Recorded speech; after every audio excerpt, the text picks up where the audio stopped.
Good morning, Rose. Good morning. Is that a picture of you, just out of curiosity? Oh no, it's not. Oh, like some random screen picture thing. Yeah, Cool. All right, so how are you doing today? I'm good. Okay, cool. So first up, do you have any questions about the LAC Operon? I had a question on slide 10 of the PowerPoint, Yep. and the question was where where is the transcript for the repressor gene or protein located on that um DNA strand? Is it like before, or is it still in the It, regulator oh, region? that could be anywhere. Hello, Oh, dog. really? Sorry, Pups has come to Oh, join the class. She's like trying to get comfy. You want to like that? She's such a fussy dog. All right then. There you go. She always lies at my feet when I'm sitting on the couch. So the regulator gene that, pardon me, um, just recap my memory. That's right, it's an inducer. Um, that gene is just somewhere else on the bacterial genome, right? oh, So it's not part of the LAC operon, and it's not contiguous with the LAC operon. It's like Alaska, essentially. You know, it's somewhere around, but it's not right next to it. And it doesn't actually matter because the product, the inducer protein, right, or regulator protein, is diffusible, it's mobile. So it doesn't have to be physically next to the gene that it's regulating because it's able to move around and find it. oh, okay. Yeah, and that's it varies with bacteria whether or not that's going to be the case. The trip operon is a little different, as you'll see in a bit, but that's almost always the case in eukaryotes.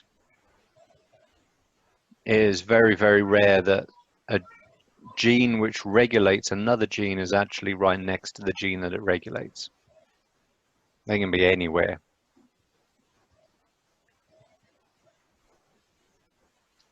All right. Thanks. Yeah, That helps.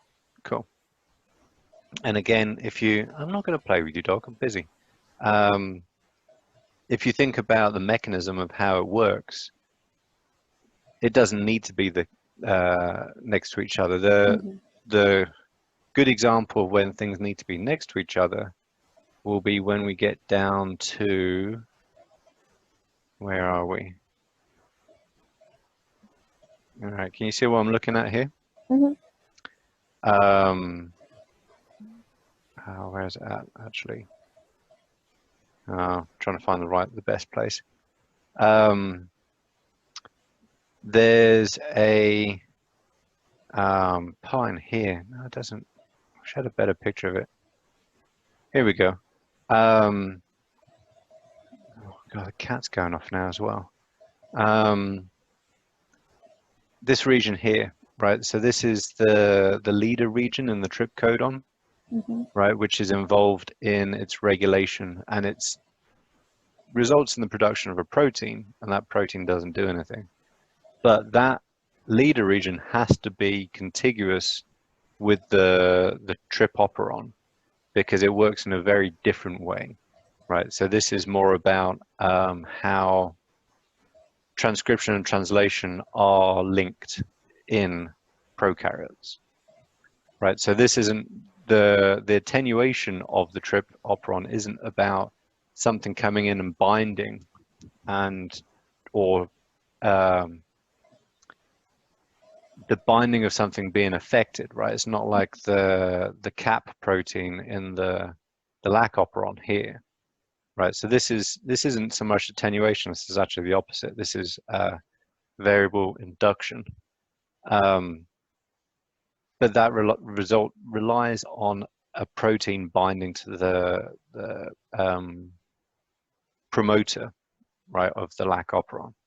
And depending on how well it binds or how much it binds, that dictates how much transcription you get from the lac operon, right? Mm-hmm. Whereas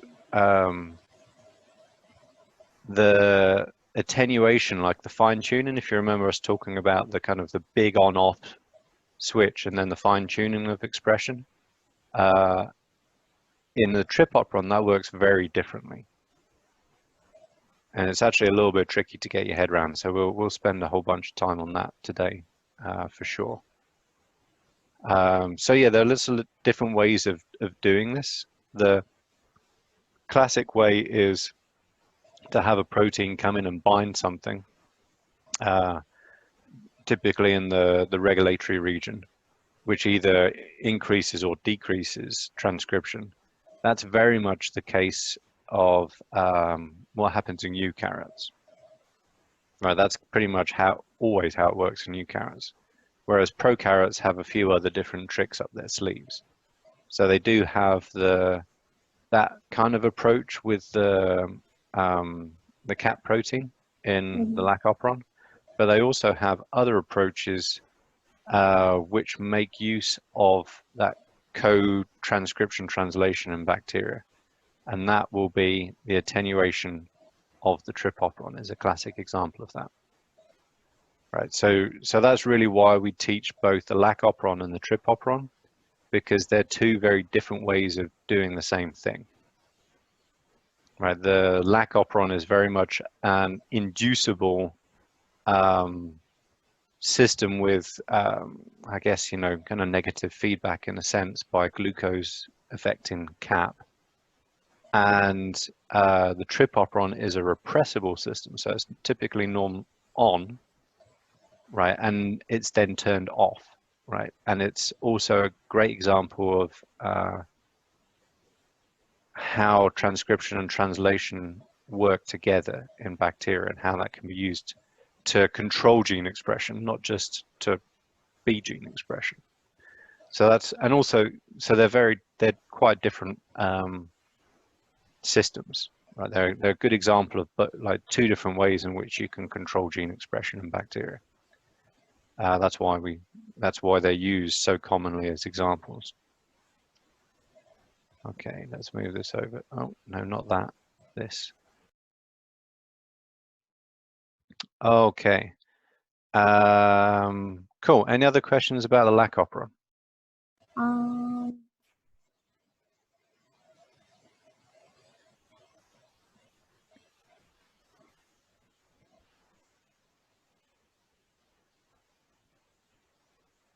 Hey, Simon. Just so I can make sure my understanding is correct. So when there is lactose or allolactose present, that is in itself acts as the inducer, and it binds to the repressor and it allows the transcription. Not a repressor. Not a repressor. Oh, yeah. I'm sorry. Yes, it does bind to the. Just forget about me. Yes, it does bind to the repressor, but it lifts the repressor off of the operator. Oh, okay. Yeah, go on, continue. That allows the transcript of mRNA allows the repressor to come off of the LAC-O operator, or yeah. That's correct. Then it allows the transcription to be made. Okay, just making sure. Yeah, that's the big scale change, right? So, got to keep that in your mind. There's two ways of affecting expression of the lac operon. One is the big switch, which is the presence of lactose induces the repressor to leave, right, allowing transcription, right? That's like gangbusters amount of transcription, right, potentially. But you also have to have low glucose, because if you think about it, if there is lactose present, but you also have lots of glucose present, then why bother breaking down lactose to produce glucose? Mhm. Right? You just go with the glucose because Yeah. that's an easier source of energy to use. And so that's why there's negative feedback from glucose, which is the product of the beta galactosidase, the whole lac operon. It's the effect of its gene expression results in more glucose being present. And so in the absence of glucose, that tells you that, hey, and the presence of lactose, it tells you we need glucose, one, we have lactose, two, right? And so that means that we need to go all out on expressing the lac operon, right? Oh. And to do so, there's two things going on. One, lactose relieves the repression of the lac operon, right? Induces lac operon expression. And two, high cyclic AMP levels, which are a sign of low glucose, Mhm. also promote gene expression through the binding of the cap protein, right? So glucose absent, lactose present, you get a lot of gene expression, right? Now you can see if a bacteria, let's say it's in milk, right? Some kind of milk spoiling bacteria. It's been busy munching away on the lactose, and glucose levels are increasing inside that bacterial cell. Yeah. So unless it's really metabolically active, those glucose levels are probably going to be sufficient, more or less. It's going to use them for doing stuff, but it now has glucose. And so now you have glucose present, but also, lactose present, but also glucose present. And so now you're going to start turning down the level of expression because you don't need so much, right? You've already produced the thing that operon is involved in producing. And so that's where the cyclic AMP drops because glucose is up. CAP doesn't bind as much or as efficiently, and so transcription decreases. It still happens, it just doesn't happen as much. And so it's like, when I don't know, probably public transport isn't so common here, but certainly when I was younger, if you thought that you were going to miss the bus, you'd run like crazy to the bus stop. And then as you got closer and you saw that people are still waiting there, right, then you'd slow down to a walk because you don't need to, Mhm. the bus hasn't come yet, right? And you can't see it like behind you on the road. And that's very much the same thing here. So like the very first thing you do when you leave the door is you sprint full out. That's induction with lactose and the cap protein with cyclic AMP, right? Then once you get closer to the bus stop and you realize that people are still there and it hasn't come yet, then, you still need the bus, right? So you're still going to be going towards the bus stop, but you don't need to rush quite so much. And so that's where you start turning down the effort. And that's the cap protein. Does that make sense? Yes, that was actually a really good example. Thank you. Every so often a blind squirrel finds a nut, as they say. Okay, now that's completely different for the trip operon. Simon, you all right? You got any questions? No? Okay. So trip operon is looks like so, right? And it's got similar kind of things.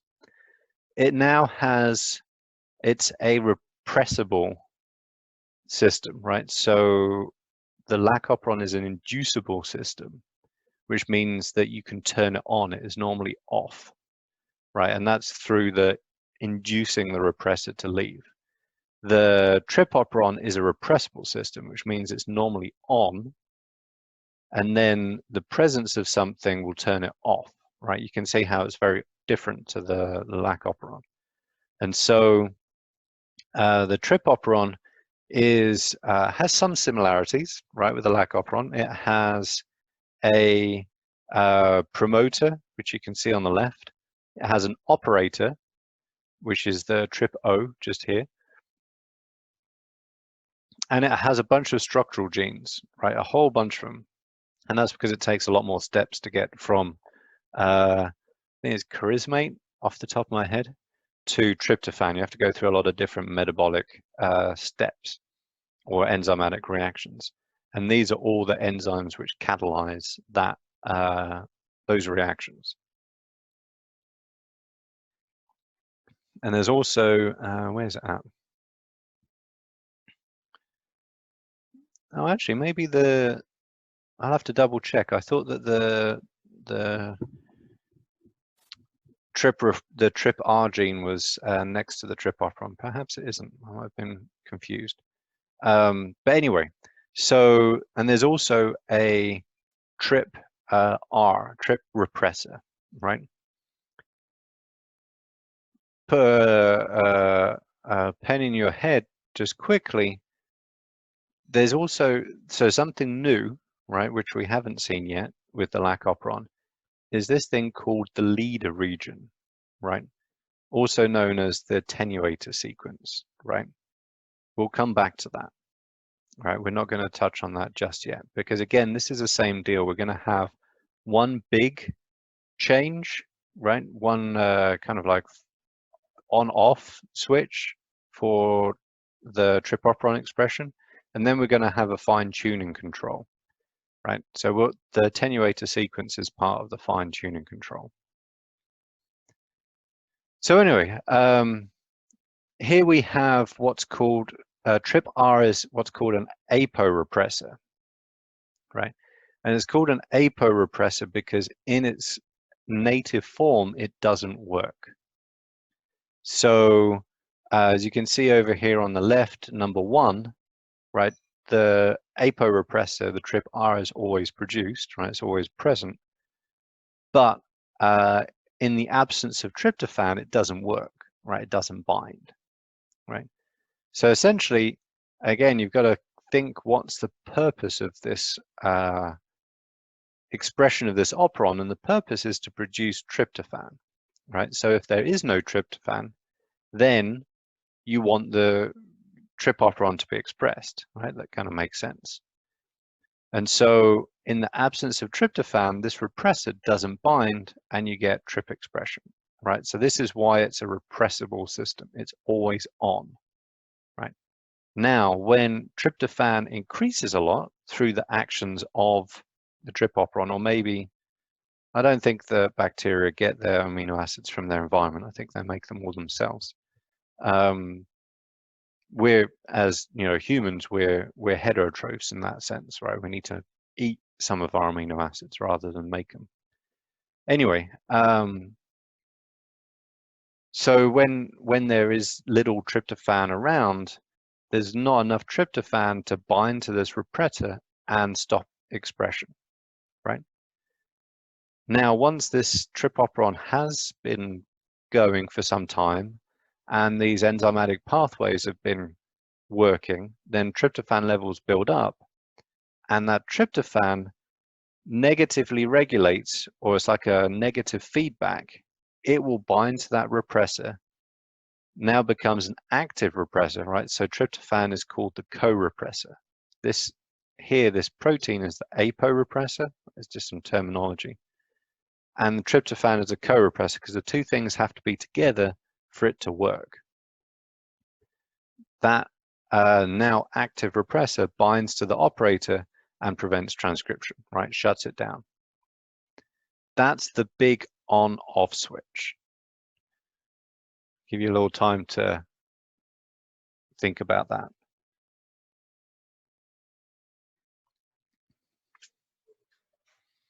Okay, so does that make sense?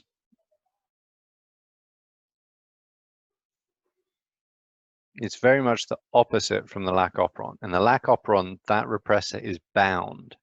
It's not an aporepressor. In the lac operon, the repressor is bound and the presence of lactose makes it come off. TRP operon is the opposite. In the absence of tryptophan, that aporepressor doesn't bind.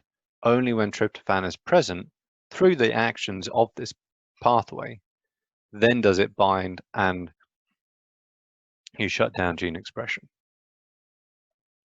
Now I'm just double checking that all makes sense because it gets really weird and wacky from now on out. So I want to make sure you're all up to speed.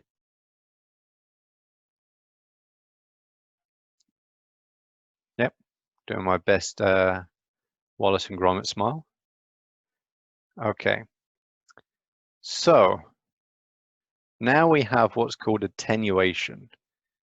Attenuation means to reduce somewhat.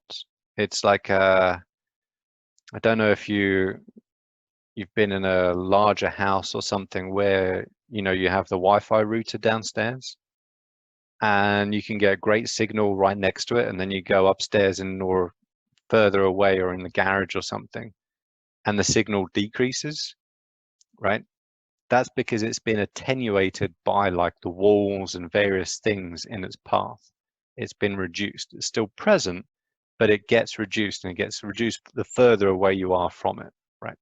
That's what attenuation means. So it's not stopping it completely, it's reducing it by a variable amount, right? It's being attenuated. If I didn't have a lot of food when I was a kid, my height would have been attenuated. There you go. But I did, so it isn't. Anyway, so this is a really weird and wacky thing, right? This is going to take a lot of head scratching, for example, to get your head around it, because, oops, get off.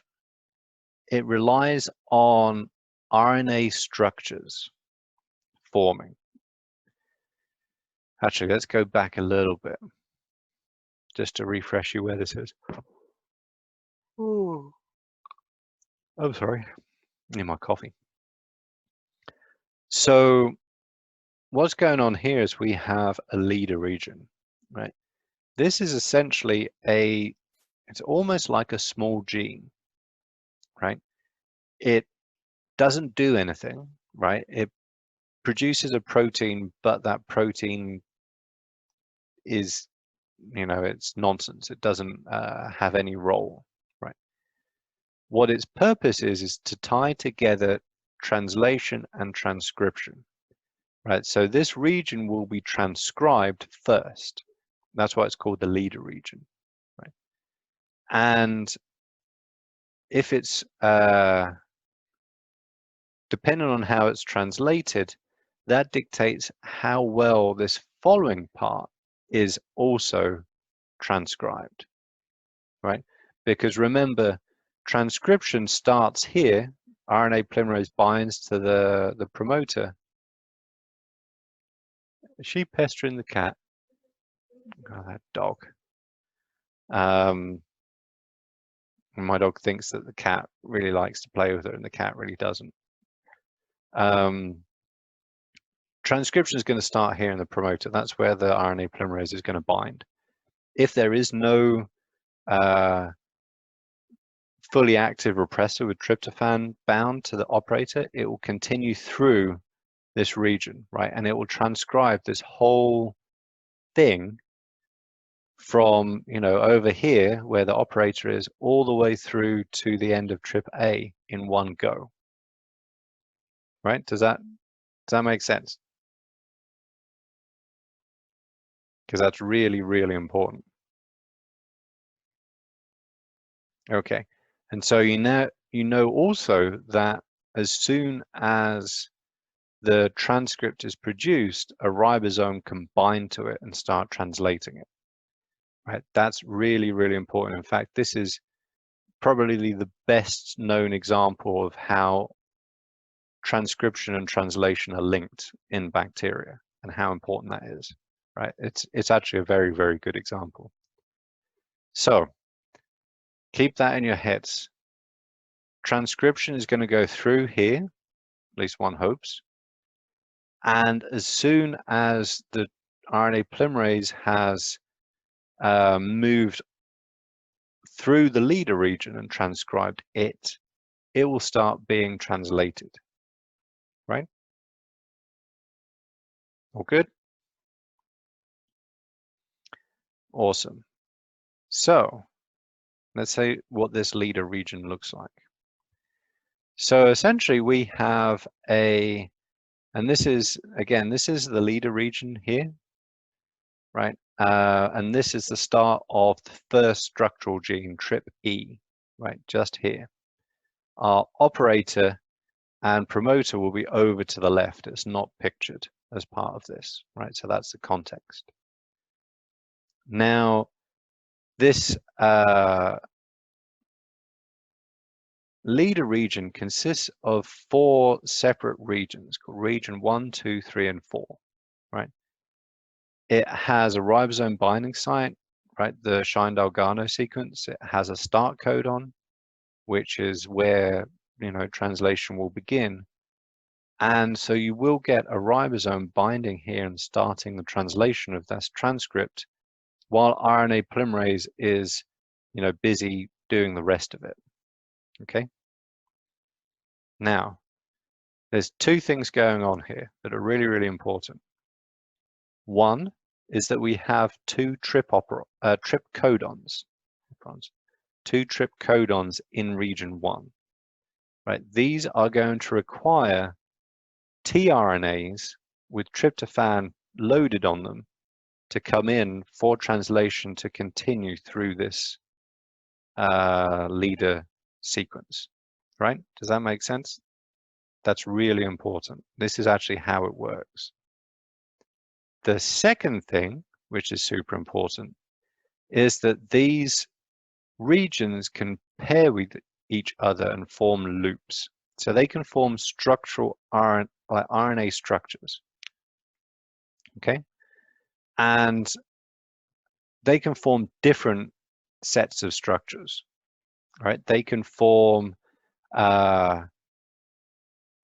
basically the ones that we really care about, because these kind of this sort of does work, but it's not super important right now.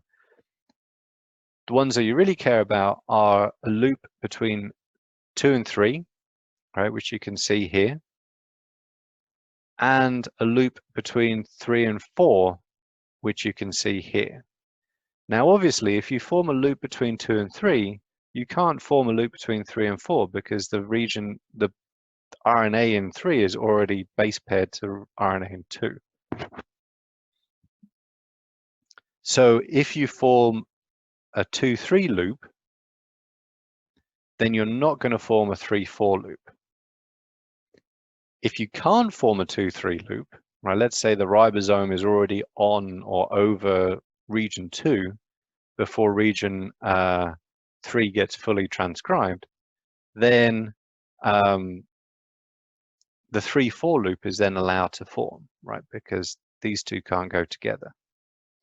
If the 3-4 loop forms, that forms a what's called a terminator structure. Now, if you remember from intrinsic termination in way back when we were talking about transcription in bacteria, intrinsic termination is used as a series of U's, right? Remember, which pauses the RNA polymerase temporarily, and the formation of a terminator loop, right, which pries the RNA polymerase off of the DNA double helix, off the DNA strand. And that's exactly how this works here. So essentially, this is intrinsic termination of transcription before it really gets started, right? See, I told you it's kind of funky to get your head around. Okay, I'll give you a few seconds to think about that.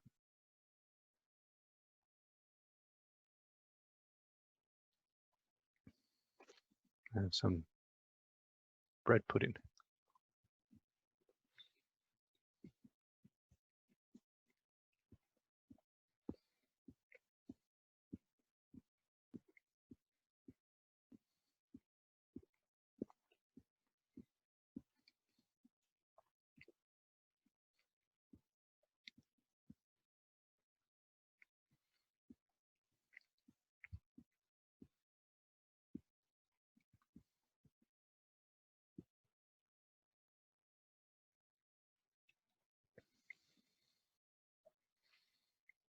Okay, so questions?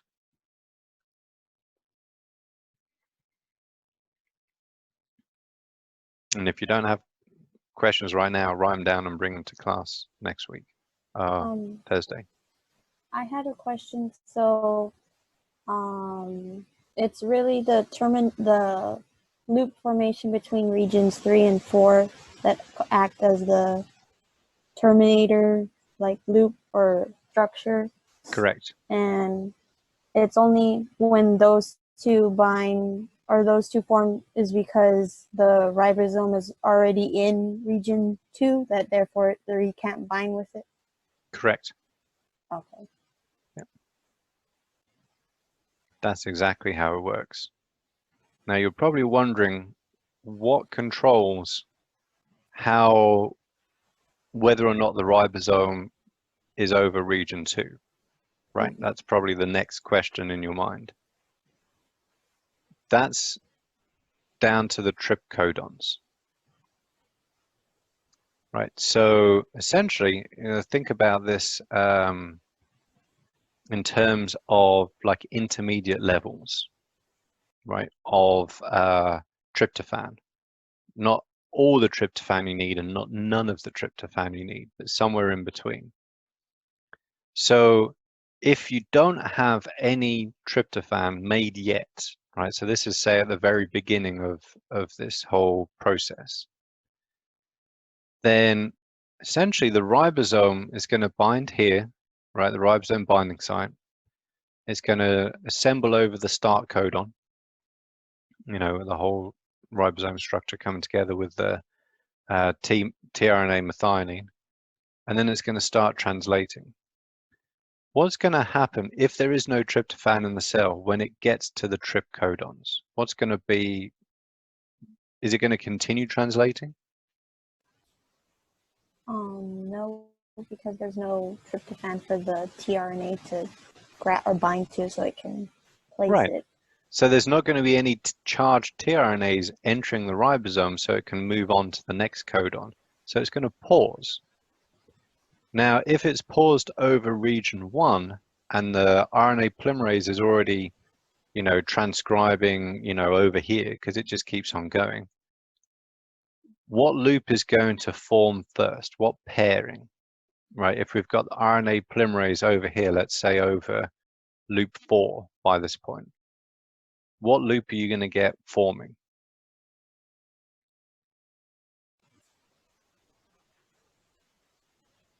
Is it going to be 2 and 3 or 3 and 4?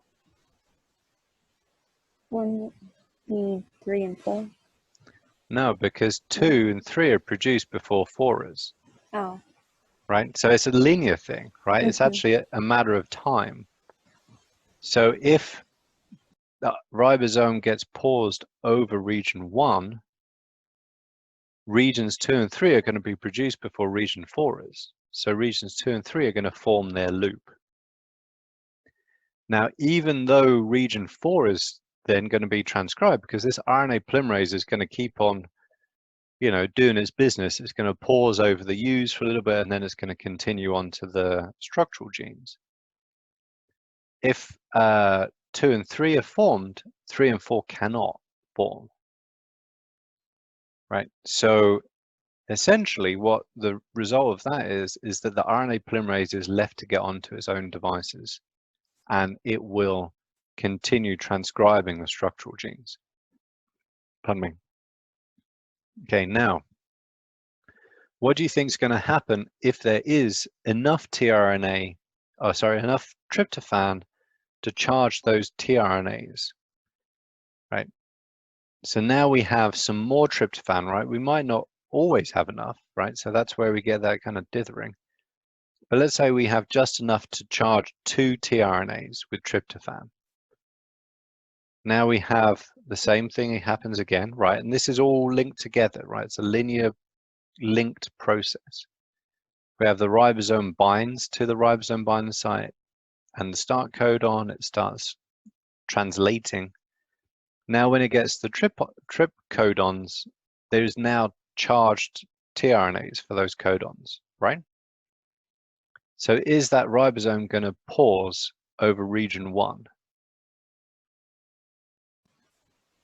No, because it has the tryptophan or the trip codon necessary to process and move on and add it to the polypeptide chain. Right, yeah, so it'll continue producing that little mini protein that doesn't really do anything. And so, again, these things are linked, right? So as RNA polymerase is moving along transcribing things, the ribosome is following after it, right? I don't know exactly whether they move at the same speeds. So now, essentially, the RNA polymerase is going to produce region 3, right? And normally, if the ribosome is paused, 2 and 3 would, form a structure together. But because the ribosome isn't paused, it's following on behind and it covers up region 2, right? So the RNA polymerase keeps on going, and now it makes region 4. And so, the ribosome hasn't caught up and covered region 3 yet because there is a bit of a lag behind it. So now region 3 and 4 form, and that's the terminator loop. The I'll be back kind of terminator, right?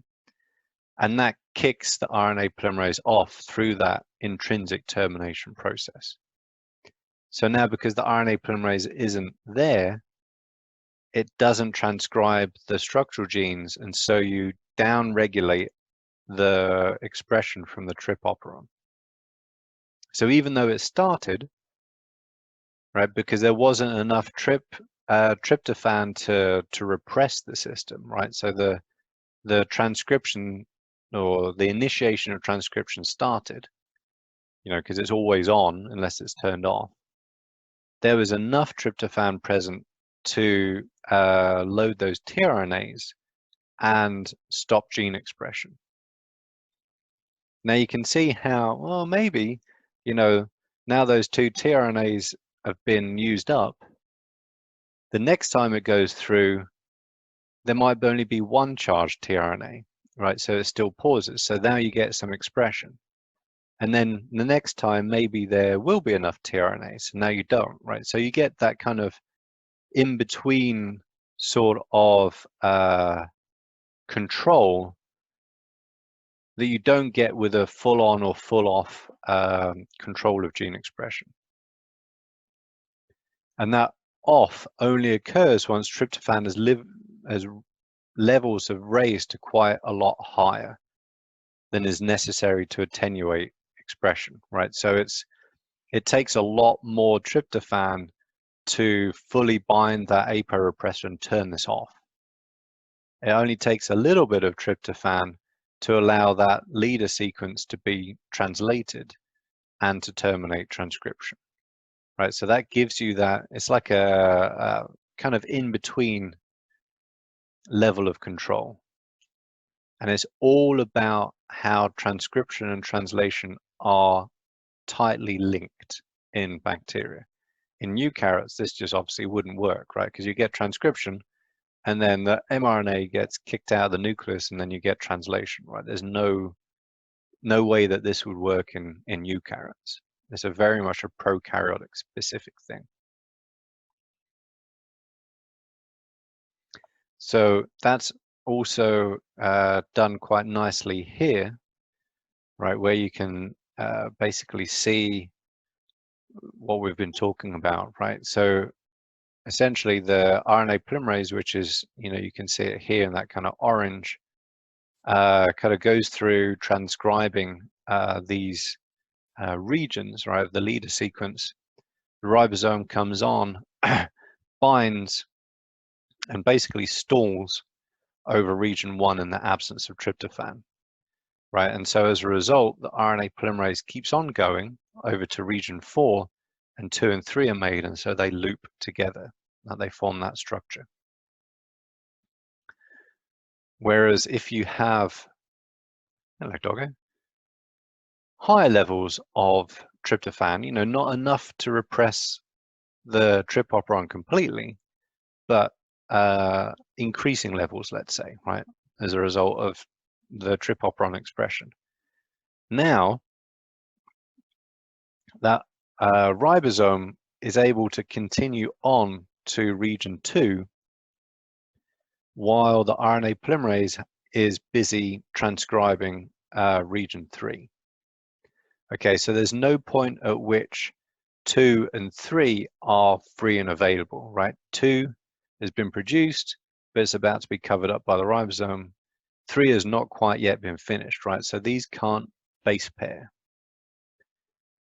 But now that the region 2 is covered up, region 3 gets made, and then region 4 also gets transcribed, and those two join together and form that terminator loop.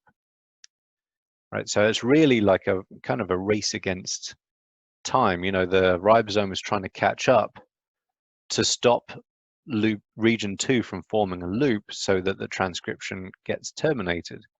And, you know, it's basically held back through the lack of tryptophan in this situation, but when enough is present, it can catch up and that terminator loop forms. And that's really it, to be honest, for prokaryote gene expression. There are many other versions of these types of regulatory control. But in general, the overarching principles are organization of structural genes into operons, right? These polycistronic mRNAs.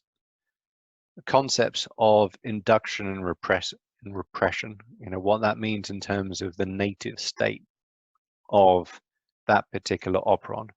If it's inducible, that basically means that it needs to be turned on or induced. If it's repressible, it means it's always on and needs to be turned off, right? And the kind of how that induction and repression works, like what needs to be present for each to happen. And then the second big thing is, or third big thing really, is how can you fine tune expression from those operons so it's not fully on and fully off? Because obviously there are circumstances in between the two that aren't best suited by either extreme, right? And so the two examples that we looked at are the CAP, cyclic AMP system in the, oops, not this one, in the LAC operon, and the attenuation using the leader sequence in the TRP operon, right? Which is really, if you think about it, these TRP codons are like a metabolic sensor for tryptophan levels. In the LAC operon, it's much more obvious, right? We have an actual protein called the catabolite activator protein, which is the sensor, right? It detects cyclic AMP levels. In the TRP operon, we don't have a protein as the sensor. Really, we have two TRP codons. Those are the sensor which detects how much tryptophan is present, and they produce their effect through pausing translation or not, right? And so those are two different ways in which you can fine-tune gene expression in bacteria. There are many, many, many more in eukaryotes. It's far more complicated. There's a lot more to it than what we've seen in prokaryotes. But this should give you a really good kind of introduction to this idea of gene expression is not on and off, right? There are many in-between levels which are necessary to most efficiently get what you want, right?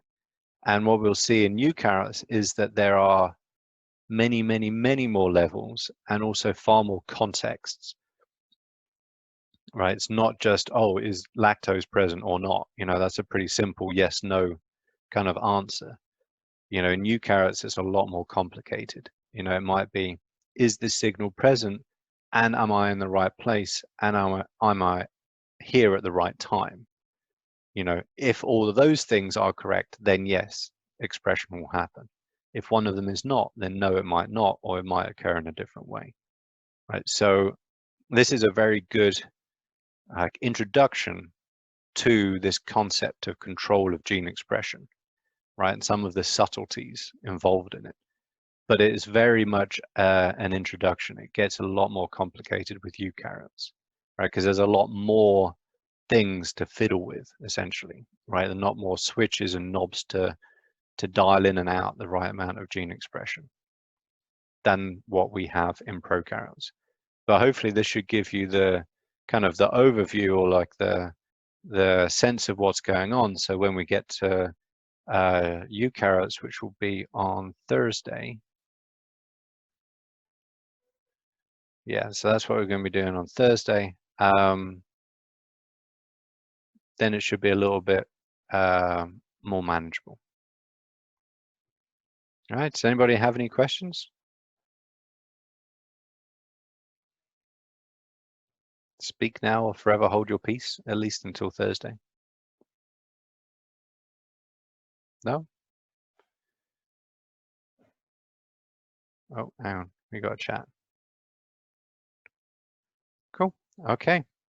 All right, again, if you do have questions, and go over this again afterwards, just to make sure this like clicks as well as you think it does.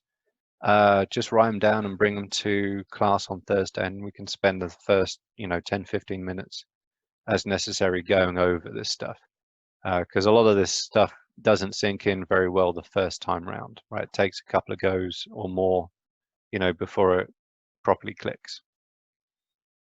Cool. All right. Well, thank you very much, everybody. I shall see you on Thursday.